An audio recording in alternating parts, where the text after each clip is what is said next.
folks, just making a little video here to show you my really awesome nitrate annihilating sump system that I've got here. First of all, I'll show you the display tank. Right now it's pretty barren. That used to be quite a nice coral reef, but I moved, and the move was a little bit hard on things. And anyway, I decided I'm no longer going to go with coral because it is a lot of work, and I'm now working ridiculous hours, so it's really hard for me to take care of it. However, I still have the sump system set up the same way as before, and what it is it's a 125 gallon tank, the same size as the 125 gallon display tank. What I've got in it is an absolutely outrageously overkill Euro Reef 1000, I think it is, or Euro Reef 500 is what it's called, protein skimmer. It's got 3 recirculating pumps and a massive cup. You can see my hand to show you the size of it, and I'm a big guy, so anyway, it's a huge cup. I could put my camera right down the throat of it and it would disappear. So that's part of my denitrating system, and further in the sump is 2, if I can get in there without getting the camera wet, 2 submerged, or almost entirely submerged, biopellet filters. And as well as that, I've got, it's not quite full to the top, although I probably will fill it full to the top in the future. I've got buckets of deep sand. Each bucket is about 5 inches deep of sand, and everybody knows how good a deep sand bed is in an aquarium. And underneath that as well, there is a 5-inch deep sand bed in the whole sump system. There's the pump right there. That pumps it up into the water, or into the display tank, right there. It's pumping at a pretty decent rate. And then my little homemade overflow box, which I use, is more of a siphon box by an old CPR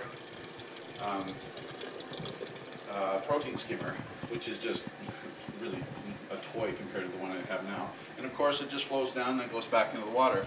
Now in the future I'm going to get some hose, I haven't got around to it yet, long enough to actually put it in that end of the display tank so that it kind of circulates all the way through. Anyway, the result that I'm getting, even with a big lionfish in there, which I feed a couple of big frozen prawns a day, and a big, well, he's about a 30-inch long snowflake eel in there, and a few other fish that are hiding out in there. I keep the nitrates around 5, no problem, and that's with no water changes in over 4 months. So that's pretty good. Anyway, that's my sump system. I think it's a pretty awesome system. Now, let's see how many critics are going to make nasty comments, and let's see how many are going to appreciate what I've shown you and given you some ideas.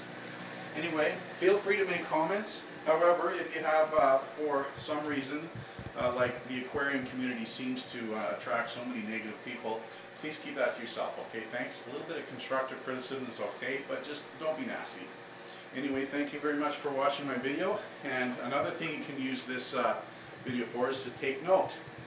This is virtually a fresh start as far as display tank goes, and I've got a lionfish in there, I've got a blue tang hanging out the rocks, and I've got a snowflake eel about 30 inches long, quite a big one.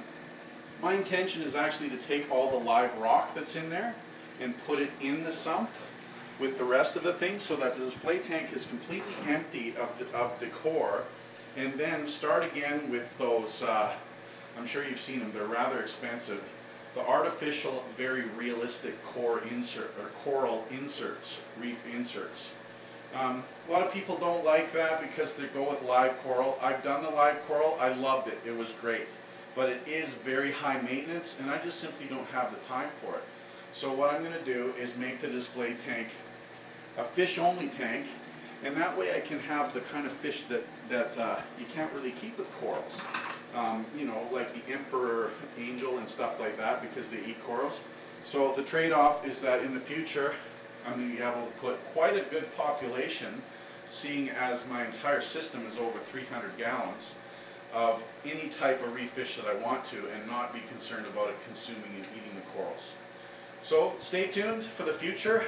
Check out some of my other videos. There's other ideas in here and some you know, you'll actually find videos of when my coral reef tank was looking good.